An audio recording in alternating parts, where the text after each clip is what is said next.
અંકલેશ્વરના અંદાડા ગામની મારુતિનગર સોસાયટીમાં આવેલ મંદિરને તસ્કરોએ નિશાન બનાવી માતાજીના મુગુટ અને છત્ર મળી કુલ 1 લાખથી વધુના મુદ્દામાલની ચોરી કરી ફરાર થઈ ગયા હતા।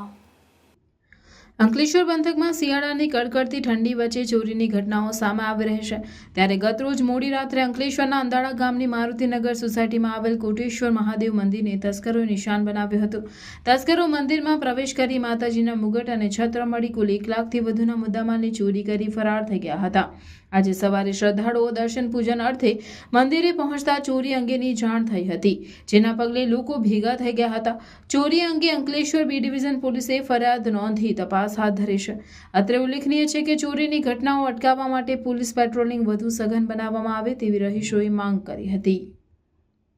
મંદિરની અંદરથી લગભગ 1 લાખ રૂપિયા જેવી વસ્તુઓ લઈ ગયા છે।